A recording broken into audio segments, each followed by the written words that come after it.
ओम सच्चिदानंदरूपाय विश्वोत्पत्त्यादिहेतवे तापत्रय विनाशाय श्रीकृष्णाय वयं नमः।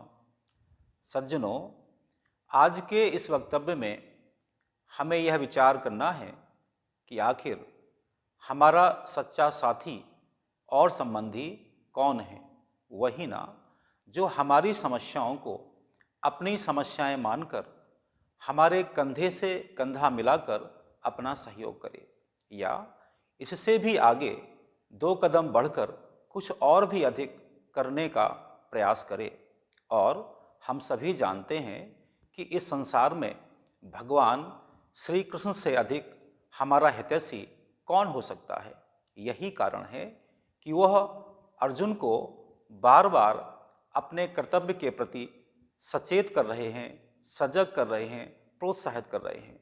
जो अर्जुन युद्ध के पूर्व लड़ने के लिए, युद्ध के लिए बड़ा उतावला था, किंतु जब वह अपने स्वजनों और प्रियजनों को अपने सम्मुख देखता है तो वह कहीं ना कहीं किम कर्तव्य विमूढ़ हो जाता है, और वह जो बात कहता है वह भी अनुचित नहीं है। वह इस प्रकार से अपने पक्ष को रखते हुए अपनी बात कहता है, कथम भीष्मम अहम संख्ये द्रोणम च मधुसूदन इषुभि प्रत्युत्स्यामि पूजा अहोर अरिसूदन। और दूसरे श्लोक में कहता है, गुरुन हत्वा ही महानुभावान श्रेयो भोक्तिम भिक्षम अपि यह लोके हत्वा अर्थ कामान तु गुरुन यह एव भुंजीय भोगान रुधिर प्रदिग्धान। अर्थात वह कहता है कि भीष्म और द्रोण जैसे जो पूजनीय हैं उनका प्रतिवाद कैसे किया जा सकता है, उन पर युद्धों बाणों की वर्षा कैसे की जा सकती है। ठीक वैसे ही जो गुरु हमारे पूज्य हैं, हमारे वंदनीय हैं, हम उनसे लड़ने से बेहतर है कि जीवन में भिक्षा मांगकर अपना निर्वाह कर लें, क्योंकि उनके रक्त से सना हुआ जो वैभव है, ऐश्वर्य है, वह काम का नहीं है। लोक व्यवहार की दृष्टि से यह जो अर्जुन कह रहा है उसका कहना बिल्कुल उचित है, कहीं भी कोई अनुचित नहीं है। लेकिन यहाँ पर विचारणीय बात यह है कि भीष्म और द्रोण जैसे जो प्रज्ञावान हैं, परम प्रतापी हैं, परम ज्ञानी हैं, आखिर वह खड़े किसके साथ हैं? एक ऐसे राजा के साथ जो केवल अंधा ही नहीं है, वह विवेकहीन है, वह स्वार्थी है। और जब राजा स्वार्थी, विवेकहीन इस प्रकार का होता है तो समाज में उसकी प्रतिक्रिया होती है। समाज में अन्याय, अत्याचार और अनीति का बोलबाला हो जाता है। और हम सभी जानते हैं कि जो भगवान कृष्ण हैं या जो परमात्मा का अवतार है, वह धरती पर धर्म की संस्थापना के लिए होता है।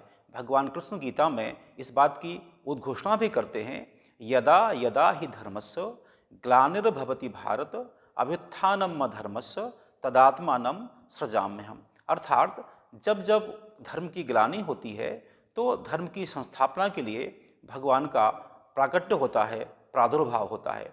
वह कहते हैं, परित्राणाय साधूनाम विनाशाय च दुष्कृताम धर्म संस्थापनार्थाय संभवामि योगे योगे।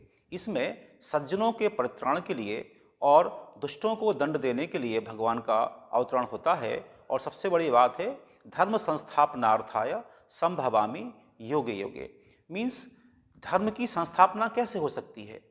यदि कोई राजा धृतराष्ट्र बनकर समाज में अनीति और अन्याय का साथ देगा तो समाज में धर्म की संस्थापना कभी हो ही नहीं सकती है। यही कारण है कि जो भगवान कृष्ण हैं, जो उनके अवतरण का उद्देश्य है धर्म की संस्थापना करना, सज्जनों का साथ देना और दुष्टों को दंड देना, यही कारण है कि जो उस समय महाभारत के दौरान जो परिस्थितियाँ उत्पन्न हुई हैं उनसे लेकर के वह युद्ध की बात कर रहे हैं और अर्जुन को अपना कर्तव्य करने के लिए प्रेरित और प्रोत्साहित कर रहे हैं। वह तो यहाँ पर एकदम उसको फटकारते हुए कहते हैं, कुतस्त्वा कस्मल विदम विस्मय सम उपस्थितम अनार्जुष्टम असृज्ञम अकीर्तिकरम अर्जुन।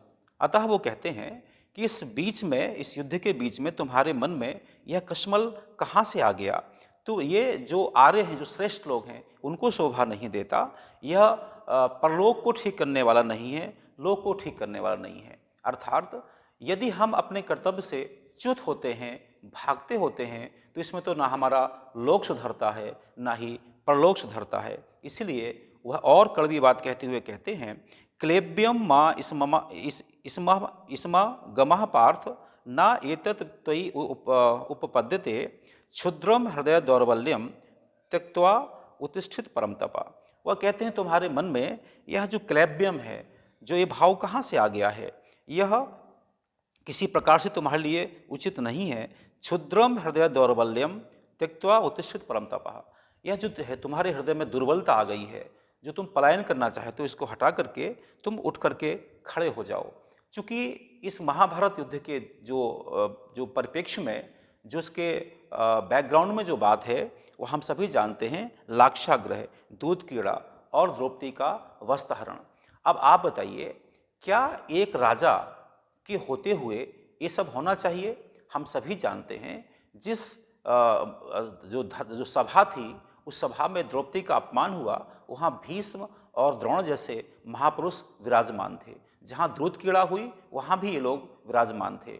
इसके बाद जो भी वहाँ घटनाएं हुई हैं, वह सब के सब उसमें मूक दर्शक बने रहे हैं। इसलिए यह सज्जन का कर्तव्य है कि वह जहाँ जो कुछ अनुचित हो रहा है, उसका वह यथा योग्य उसका प्रत्युत्तर दे।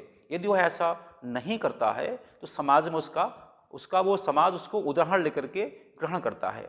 इस प्रकार का एक श्लोक उसमें आता भी है, यद्याश्रित श्रेष्ठः तत्तद्देवे तरोजना सा यत् प्रमाणम कुर्ते लोका तदनुवर्तते। अर्थात जो समाज के संभ्रांत लोग हैं, वह जैसा व्यवहार करते हैं, वह जैसा आचरण करते हैं, तो समाज के जो अन्यान्य लोग हैं उसे ग्रहण करते हैं।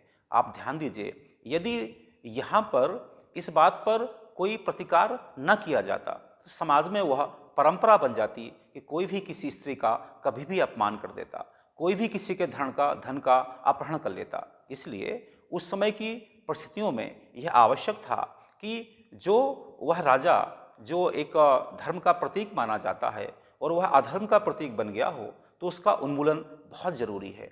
उसके सारे के सारे जो पापों का दंड देना बहुत ज़रूरी है। इसलिए ज़रूरी है कि भले ही उसके पक्ष में आपके कितने ही पूजनीय लोग क्यों ना खड़े हों, लेकिन यह भगवद गीता का जो मूल उद्देश्य है वो ये है कि समाज में धर्म की संस्थापना के लिए, समाज में नीति के, धर्म के विस्तार के लिए यह आवश्यक है कि इसके आड़े कोई क्यों ना आए, वो कितना भी वंदनीय हमारे लिए क्यों ना हो, वह इस योग्य हो ही नहीं सकता कि उसका आदर किया जाए, उसका सम्मान किया जाए। समाज में आदरणीय और सम्माननीय वही व्यक्ति हैं जो धर्म का साथ देते हैं, जो नीति का साथ देते हैं। और जब हम नीति का और धर्म का समर्थन करते हैं, उससे समाज में एक प्रकार का अच्छा वातावरण तैयार होता है। और जो भगवान की जो बनाई हुई ये सृष्टि है, यह जरूरी है कि यह चिरकाल तक चलती रहे, निरंतर आगे बढ़ती रहे। इसलिए इसमें बहुत आवश्यक है कि हम हमेशा सत्य का साथ दें, हम धर्म का साथ दें, हम नीति का साथ दें, और जो इसके प्रतिकूल कुछ भी हैं बातें, हम उसका यथोचित प्रत्युत्तर दें। तभी समाज में धर्म की संस्थापना हो सकती है। आज का जो मूल विषय है वह यही है। मैं आपसे बार बार कहता हूँ कि भगवान श्री कृष्ण यहाँ पर अर्जुन को बार बार प्रेरित और प्रोत्साहित कर रहे हैं युद्ध के लिए, क्योंकि वे चाहते हैं समाज में धर्म की संस्थापना हो, यहाँ पर नीति का, धर्म का प्रचार प्रसार हो, विस्तार हो। इसलिए अर्जुन को बार बार प्रेरित कर रहे हैं और वहाँ सिद्ध कर रहे हैं कि जो काम अर्जुन का काम है उसकी समस्याएं हैं, परंतु चूँकि भगवान श्री कृष्ण अर्जुन के हितैषी हैं, उसके शुभचिंतक हैं, तो वो सारी समस्याओं को अपनी समस्याएं मानकर वैसा व्यवहार कर रहे हैं। आज के इस वक्तव्य में हम सभी को यही प्रेरणा मिलती है कि हम जो भी हमारा अपना संबंधी है, अपना स्वजन है, अपना प्रियजन है, उसकी समस्याओं को अपनी समस्याएं मानकर हमें भी उसका सहयोग करना चाहिए, जैसा कि भगवान कृष्ण अर्जुन का सहयोग कर रहे हैं। मैं इन्हीं शब्दों के साथ अपनी बात को विराम देता हूँ। ओम शांति इति।